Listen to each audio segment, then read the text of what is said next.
Welcome back. I am Keeney. This is my garage. And today, the garage life brings us the '04 Silverado with the 4.3 liter. It seems to have two issues going on with it. And I think we're going to start with one and maybe we'll record a second video on the second one. I don't know yet. But the current condition is the engine will start and run, but the no charge message is being displayed in the driver information center with the engine running. So we have a no charge concern. Battery light is also on when it's idling.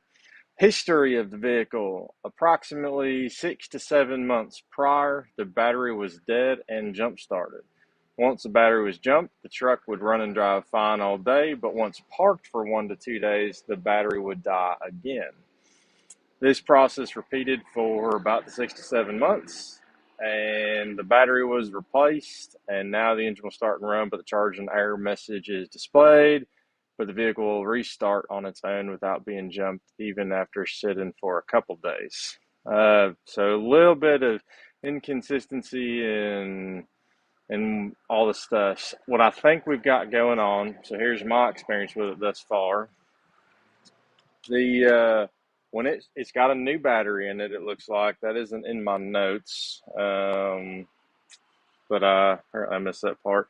But it's got what looks like a new battery in it, and when it showed up on the rollback, and they drove it off the rollback. So it started and drove fine, and then it sat in the parking lot for a couple days, and then I had to move it. When I went to move it, she was dead as a doornail. And so I think we still have a battery drain issue on this and a no charging issue on this truck. I am curious if when they just had the 6 to 7 months ago and the battery went dead and they jump started and all that stuff, I'm curious if we have a little bit of an overlap of a couple things going on. One, who knows how old the old battery was, and I'm thinking the old battery was probably shot, but also if it wasn't shot, the parasitic drain that this thing likely has probably killed that battery. And or, well, I guess I don't know when the battery's replaced. That and or whenever they boosted it off and drove it around with a no charging indicator, or if something was starting to not charge it, they may have killed that battery at some point in time while they were driving it too. So that's my current thoughts. I think the old battery may have been killed by one and or two things, always draining it down with a parasitic draw and no charging. But right now it seems to have a no charging issue, and it seems to have a parasitic drain. Like I said, they fired it right up and run it off the rollback. It only sat for a couple of days before I moved it. I think on this one, I got the battery chargers. There it is. Battery charger hooked up. I got a little boost pack on it, trying to get that newer looking battery topped off. And so while that is topping off, because I want that to be in good shape to do parasitic drain testing, I think we're going to start with a no charging issue and see if we can at least get it to charge while she's running, and then perhaps make another video on the parasitic drain. That's what I know right now. Let's grab scan tool. I don't know how many codes are going to be in it besides a bunch of voltage codes, but we will plug into her. We need to get an odometer value because the cluster says odometer error. And yeah, we'll see what we find with scan tool and get her plugged in. Here's our module list, and apparently we got something going on with the cluster. So I went into the cluster to get odometer before I started, and it shows as not having a value there via PID data either, which is weird. But anyway, code list: generator L terminal circuit. I would say that's as good a place as any to get started. And then we got some sensor stuff: dimming, class 2 data link malfunction, airflow, temp door, audio stuff. But I guess maybe if somebody else knows more than I do, you can tell me if there's another way to get odometer out of this thing, because displayed odometer shows 0, and I'm not used to seeing that, so that's fun. But it communicates. So we've got a communication code in this thing for a class 2, but it still communicates, though we've also had dead batteries and such. I've saved this off, this whole scan deal. Let's do a quick erase on everything since I've saved it. We'll see if that's what I was curious about, is if that generator L terminal would come back right away, or if it is only when the engine's running. I suppose we'll find out. I'll bring it back as soon as this code clears. Oh, wait, it's almost done. You can fast forward this part. All right, there it is. We're going to go in here, and because it takes forever to read these codes, I'm just going to look at engine codes and make sure it didn't reset the code anyway.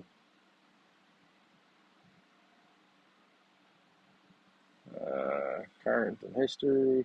Come on. Nothing. All right, cool. And so in this case, we've got our odometer error message. We'll go ahead and fire it up. We got the battery charger and a boost pack on it. Cranked a little slow.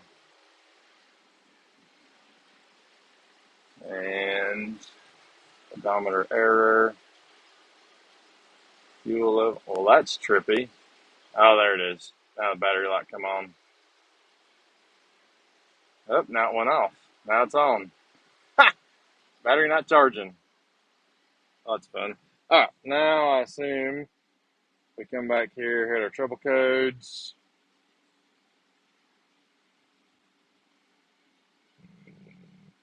Man, this thing takes forever to scan. Current history. 1637, generator L terminal circuit. Well, I suppose that's a good place to start as any, so let's go grab wiring diagram and see what she looks like. We got the wiring diagrams printed off and the trouble tree. It seems to be a fairly straightforward system, so I think, famous last words, we should be able to get this figured out. It's very small to read, so I'm gonna read some of the set conditions here. Just to give us an idea. Actually, let's start with this. So it looks like our diagram is alternator down here. Some wire goes to some brake system, something or other. It says brake warning system schematics. I did not look up that part. I will focus on the rest, and if everything else checks okay, I guess we'll go to that. But anyway, the rest of this alternator stuff, it looks like this is going to be some sort of turn-on voltage wire, and then this is going to be some sort of duty cycle control wire for output, and then we've got the big fat cable that goes to like fuse and battery stuff. So that's pretty basic diagram, looks like. I think we're going to have maybe 3-4 wires to deal with. All right, set condition for this. The PCM uses the generator turn-on signal circuit to control the generator. A high side driver within the PCM allows the PCM to turn the generator on and off. When generator operation is desired, the PCM sends 10 to 11 volt signal to turn on the regulator via the generator turn-on signal circuit. And so these are labeled charge indicator control and generator field duty cycle. That means they don't quite match the description. I did not look at a connector diagram. I'll tell you what, let me go and just look at a connector diagram for the engine computer and see if the description in the pins matches what we got here. It seems pretty straightforward, but I want to make sure I'm not mixing these up. I can tell you right off the bat, it's a good thing we went and checked our service information connector stuff, because we got some mislabeled and I don't know which one is right. This one says, I can't see, whatever. This one says on this side, charge indicator control and generator field duty cycle, pin 75, pin 15. In the connector view, the descriptions are reversed. So the short version is, we do not know which wire is which. We will just have to reverse engineer that a little bit. That said, one of those, it looks like, is going to have our 10 to 11 volts for turn on, and then I would anticipate to have a PWM for output on the other side, on the other wire. And it basically says that whenever the voltage is not in that 10 to 11 range, the DTC is going to set. but it has to be not in that range for like 30 seconds, which is probably why we had a delay when we first started it to the time the battery light come on. So it's running a test. The steps look pretty straightforward. The first thing it wants to do is see if the code's set. It did. The second real thing it wants us to do is start the engine, actually disconnect the two skinny wires off the alternator, and do a voltage check on the, what I assume is the charge indicator control lamp, and see if the PCM is putting out that, 10 to 11 volt turn on signal. I think it's a pretty straightforward place to start. I think what we're actually going to do is we're going to do some test lock connections. Can't even see. Some test lock connections on the big fat cables. Make sure we don't have any blown fusible links or bad battery junction block, underhood connector stuff, connections. And then we will jump to unplugging our skinny wires and sticking the scope on them. Let's get going. First simple test, we just want to see if we have power right here with the key off. That should tell us that all the connections from our battery to our big charging cable are good. We got the test lights, our big cables back here on the rear, it looks like. And she lights up. I will also, well, I should have that ready. We'll do a voltage measurement there too, make sure we don't have a crazy drop. We're doing the same test and probably could use a bigger test light for this, but that's okay. Really, I just want to see if I touch that and hold that. What does our scope say? Looks like she's right around 12. We'll double check it over here. 12.6. We got the charger on her. Let us move to the small wire tests. Right, our three wire colors are gray, brown, and blue. Looks like the blue is going to be for the brake thing, so we will ignore that. Since we don't know what the other two colors are, we're just going to back probe them. So we will have some stuck leads and dropping our pins. Our channel A is going to be gray, back probed. I do believe service info says to do this unplugged first, but I'm going to do it plugged in first before I start disturbing stuff. Our channel B is our brown wire, and we got 0 and 0. Let's go ahead and retrieve my pin out of this engine bay, and then we're also going to go over and key on and see what our key on voltages look like. Key is on.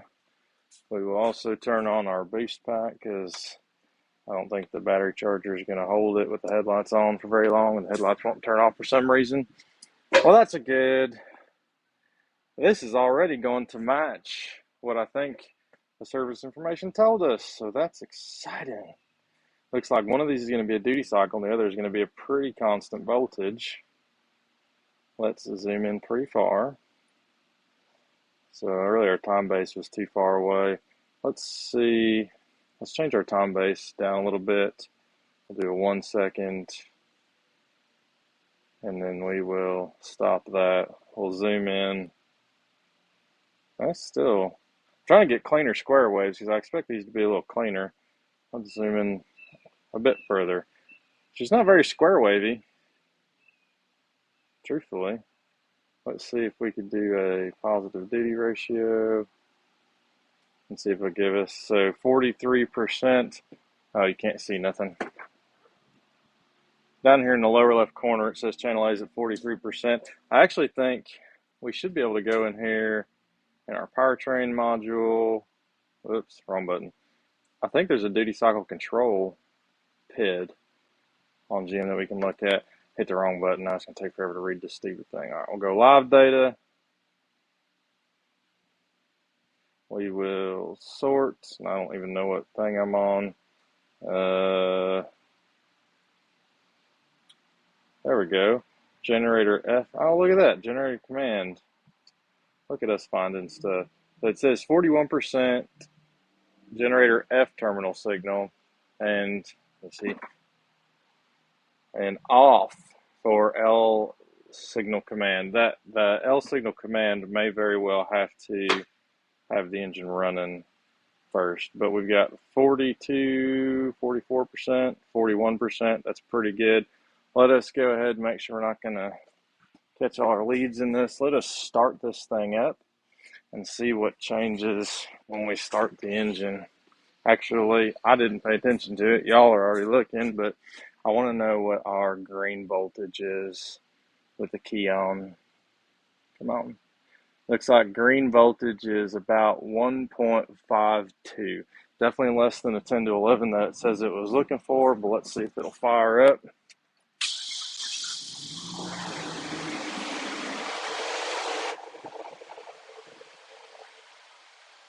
Same voltage for 1.52. I do also believe the service information has a diagnostic step that says, let me get you over here, or it has something where if there's an issue, the alternator will actually ground the circuit. Please hold. All right, now you can't read it, but here I'm going to read this part to you so you can see. It says, or listen, the voltage regulator, so in the alternator, also contains fault detection circuitry. If the regulator detects a problem, the regulator will ground the generator turn on signal circuit, pulling the voltage low. This also causes the PCM to set the DTC. That said, if we're at 1.52 volts, I would expect, based on the service info, that the alternator would pull that to 0. Perhaps it will not, but we are about to find out. While we are going to continue to monitor this, we will zoom out on our time base a little bit here. Let's just go to a 1 second. And then I'm just going to go over here and key on. So key is on. And now if I unplug this connector gingerly, carefully. Come on, girl. Come on. Okay, she's coming. I want to know if there's going to be a change in the voltage. Oh, look at that. Let's stop that. We will minimize that. Can you see what I'm doing? You can. So we can see an increase in the green line voltage. I'll just bring this down. So cursor 2 is 10.48 volts. And would we say it's supposed to be 10 to 11? I think that's what the service info said. I don't know how many times I'm going to say service info in this video. That's it. Looks like this alternator has an issue because we're getting duty cycle from the PCM. We're getting our 10.5 volts turn on signal, but the alternator's pulling it low. Looks like we may need an alternator. I'm going to double check the service steps, but that's pretty simple. A quick piece of interesting information. The generator L terminal has now switched to on. And we're not playing live here. But I wonder what will happen if we then, so if there's an issue and we plug this in and this voltage drops low, the question is, will that turn from on to off? So let's plug this connector back in. Ooh, it does say off. Why are we frozen? And it pulled it low. That is pretty fascinating. It seems even with, let's unplug it again. It's pretty cool. I got a good connection on my back probes for once. And then on and 0 again. Seems like the alternator's pulling this thing low even with the key on engine off. We have reviewed everything with the customer. We got the go-ahead before we do any hard replacement part stuff to do the Parasitic draw testing. Battery charger's been sitting on it for a bit, and we're going to have to come up with something to plug into, I think, the side post. I think I might get another battery cable nut threaded in there. But anyway, we'll grab the ammeter. We'll see what kind of off draw we got. We'll do some fuse drop voltage testing. I don't think I've closed the latches yet, so we will make sure the door and head latches are closed or whatever's got wires going to it and see what kind of draw we got. We got our setup rolling. We got the ammeter installed through just a bolt that I stuck in the battery going to the cable. I think I got pretty good connection on the cable. We're still using the bolt on the side post cable, but I think she's obviously going to work.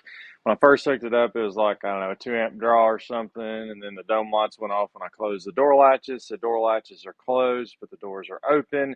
I don't see any wires going to the hood latch here, and I don't see any push buttons around anywhere for the hood position on this truck, so I don't think that's going to matter. But we got about 380 millivolts for our draw. Let's go ahead and make sure our meter up there is going to work all right.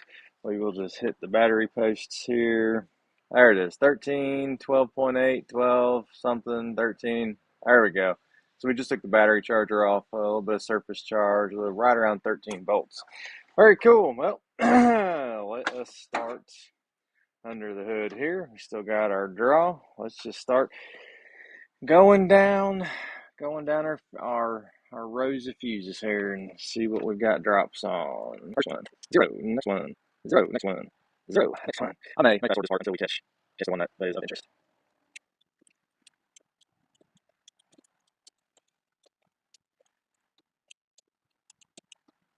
All right, it seems that we have our first winner. We got a pretty big value, so that's probably it. 2.7 millivolts. Let me make sure we're pinning the connection good here. Again, 2.7. We'll check it one more time because sometimes the connection on the back of these things, we'll throw it off. 2.7 again. So this is our, let me put a little thing in that so I'll figure that one out. What circuit is this? It is a 10 amp fuse, and it says IPC DIC. So that's fascinating. If you recall, I do believe this is the vehicle with the bad odometer, and we can't read odometer even with the scan tool. And now we've got potentially an ignition off draw with the IPC as well. Let me finish doing the rest of these fuses and see if something else shows up, and then we'll pull that fuse and see if our 3800 milliamp draw goes away. So I'll bring you back once we're done there.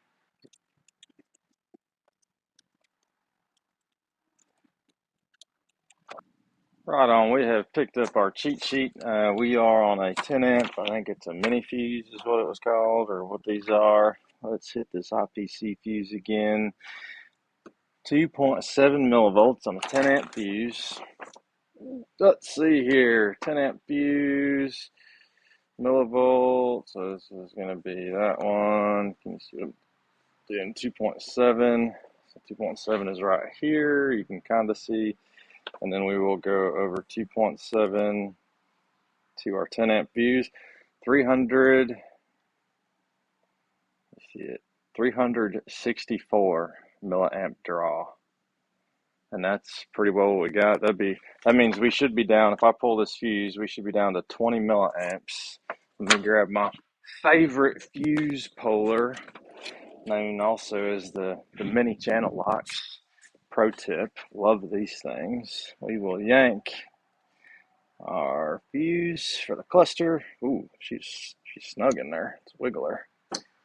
Oh, look at that. She dropped her right on down. That's about what we should expect.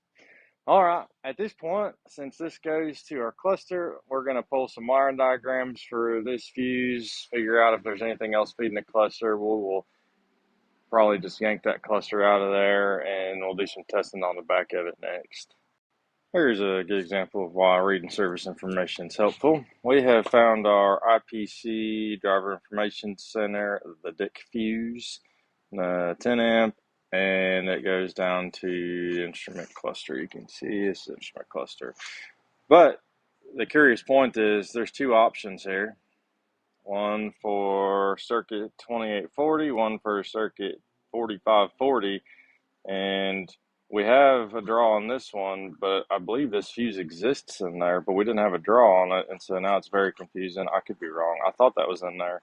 But anyway, trying to figure out, both of these go to the same B11 pin, and so they go to the same wire. Trying to figure out Well, which option do we have and how do we know? This is power and ground distribution. Oops. So then we have to go to the actual, oh, I lied to you. This is instrument cluster wiring. This is power and ground distribution. And then what we can see, circuit 2840 says without, I believe that's an 8 Sierra 8 RPO code. We do not have an 8 Sierra 8. So this one should be our girl. Let's go pull that cluster out and do some checks on the back of it. So this is something potentially new. The key is out. I just pulled the bezel off. This theft lock is like halfway illuminated. If I put the key in and just like do one click, there you can see how like bright the battery light comes on. We still got our ammeter installed. That thing over there is dim. And so I think that's going to be another sign for us. Very likely this cluster has failed. Apparently also, I believe it was this customer, supposedly this truck has like, they bought it brand new and it's got, they estimate 350,000 miles on it. So that's a lot. And this truck is really clean if that's the case. I think they told me a long time ago they had this cluster rebuilt once, and so perhaps I don't know if we'll find some stickers on the back of it or whatever, but either way, we'll get it out of here, make sure that we don't have any other weird voltages going on in any other of the circuits on the back side of this, but it looks like we're probably looking at a cluster. We got a small change. I haven't unplugged anything in the cluster yet, but we are sitting now at 2 amps pretty consistently. The fuse is still in there, and the cluster, the only thing I did was kind of bring it out and tip it. Though what we've got now is the radio's lit up, and the cluster, the needles, actually it changed again. So the needles were lit up, but the backlight was not lit up. But now it's like the needles and the gauges are lit up both. The key is right over there sitting. The key's off. It's been off for a minute. Definitely looking like a cluster. Let's just get set up. Actually, let's go ahead and pull this fuse back out. Well, our ammeter died. Let's turn that back on. Still at 2 amps. I'm going to pull this fuse out while watching this. Maybe. Oh, she's snug. So she's out. Now we're at 1.7. That's kind of odd. You know, I wonder, because we did key on with the door latches closed. Let's go ahead and redo these door latches. Let me grab my thing. All right, now throw this fuse back in. What I was trying to say is I'm curious if the accessory on delay is on. So now we're back up to 2 amps. We'll grab our little screwdriver. We'll hit the door latch and make sure she opens. And she did open. We do have a dome light on. That's good. Let's go ahead and relock or reclose that latch fully. That should make the dome light go out here in a minute. I will now watch this meter to see if something changes and see if it drops back down to where it was. Confirmed. Now we are back to baseline. That fuse is still in. So what I did is I keyed one click on so I could move the shift lever down to the bottom to get the bezel out and get the cluster out at the same time. And when I keyed off, I think we just had the accessory delay because now the radio's off. And if we look in here, it's hard to see, but the needles are not lit up, but that little security lock deal is like half lit up in the back left there. So I think that fixed our issue that we had. And if we go back here and pull this fuse right here, that should drop us down to 0. Just want to make sure we're all on the same page so I didn't miss something. I'll make sure I'm repeating it. I cannot get this fuse out, so I'm just rambling. I'm going to grab my stupid pliers, actually my favorite pliers. Fuse is out. And we're back down to where we should be. Excellent. We will plug this back in, and it should jump up pretty high. It does. That's pretty normal. And then now we've probably got some needles and such lit up. Oh, we don't. Oh, wait. No, we don't. There's no needles lit up. They do not look lit up. I know we're running back and forth. Want to make sure we're super repeatable. Oh, there it goes. So as I was walking up, I just saw this drop.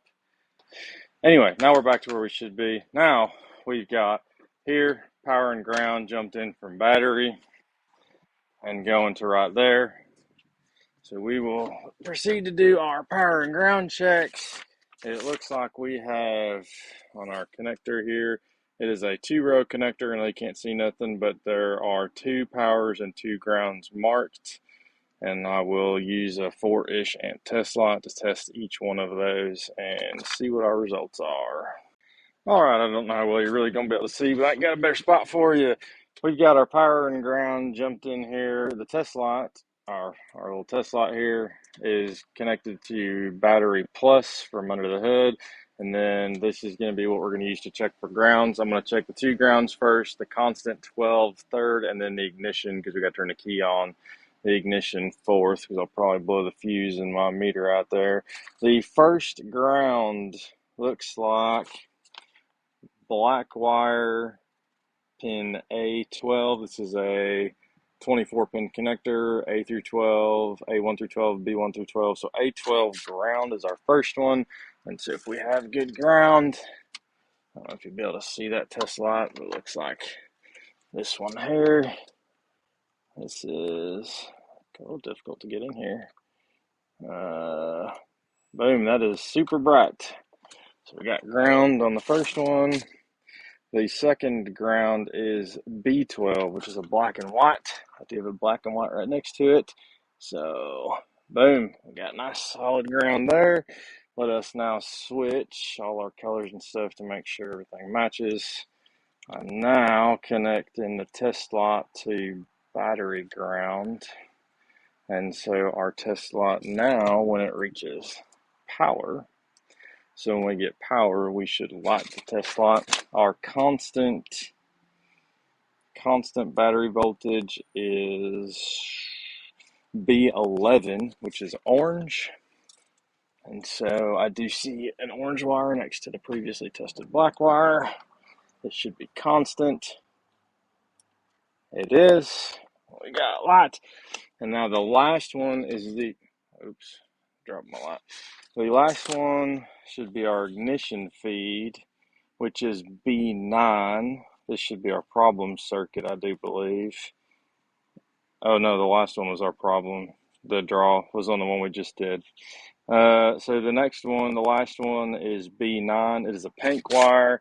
This should not have voltage on it until we hit the key. So let us get up under here. So we've got, I can't see anything. So 12, 11, 10. Pretty sure that's 9. It's a little difficult to see under here. Pretty sure. Yeah, so 12, 11, 10, 9. Okay. We are in 9. We have no light. When we turn the key on, wherever it is, that should light up. Probably blow our fuse, but so key on, key off. That was it. We've got all the powers and grounds we need for this module. And now our radio is staying on because we probably got that weird accessory delay issue. I'm sure our cluster's probably lit up a little bit. It looks like the gauges are on. Yeah, I'd say it's pretty well lit. We've got battery draw on our constant ignition feed wire. So I can't see anything, but just making sure I'm not crazy. So the orange wire, which is battery positive voltage, hot at all times. That's the one that has a draw. We pull that, draw goes away. Boom, we got powers and grounds. We need an instrument cluster. Let's go tell the customer. Right on, we got the new alternator installed. We gotta just connect the batteries up, or singular up, and then hopefully the thing will charge.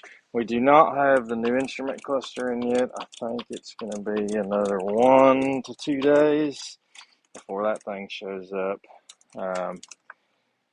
It'd probably help if I connect the plug on the back of this alternator. I did not do that yet. That would have thrown me for a loop.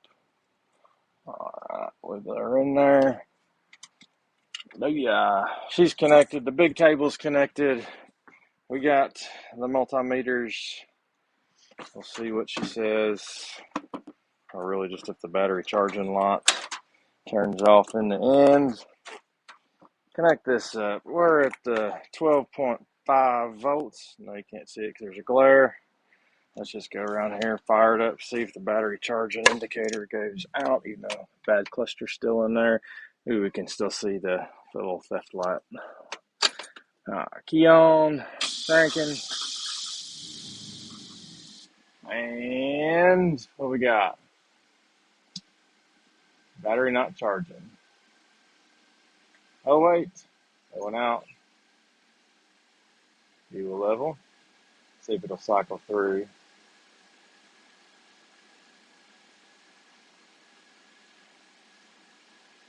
Hey, it went out. Let's go under here. Oh yeah, 14.4. That was a little, yeah, it's off. I was a little concerning that it was still there. I'm not sure. Maybe just had a self-check. Anyway, we got this one done. We're just waiting for the cluster to come in, and we'll get that swapped out whenever it shows up. Well, good morning, for me at least. We got a new cluster, and we're going to hook everything up and get her plugged in, and I'm going to finish my morning energy drink. And we'll see what she's like when she's done. Alternator's still working well. Took it for a test drive yesterday. It's driving and whatnot. So we'll get this thrown in there and fix our parasitic draw, and then hopefully be done with her. We got the new cluster installed. Let's key it on. We got all the lighties, driver 1, and then we got some odometer values. Let's see if we can't communicate with this. Instrument cluster, go here, trouble codes.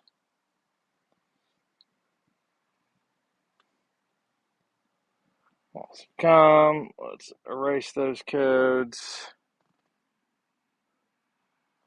Yes. It's actually doing a few tests in here before. So no codes now, read codes again just to make sure. And then we'll do a gauge sweep. No trouble codes. We'll hit active tests. Opposite gauge display test. And then I actually went through a lot of these. So ABS lamp, we'll do that one first. Hit on. Oh, and all the gauges sweep and all the lights come on. Hit off. And they sweep back. I guess the ABS lamp didn't specifically come on. It's a little weird, but whatever. High beam, I wonder if that won't work. We'll hit on. Looks like no matter what we do, it just does a gauge sweep. Oh, whatever. Let's go check our ignition off draw. Now we will, we'll just key that off and run up under the hood. And then get my meter hooked up, and we'll see where we're at. I also unhooked the VCMI in the insides of the draw. We're gonna stick our little battery bolt in there. Snug her up. And then get this to, what do we want? We want amperage on this dude. So amperage. Connect on the post. Connect. However we did this last time to make it. Ooh, little spark. Little spark. However we did this last time, it didn't spark. Shit. Ooh, this is not. There we go.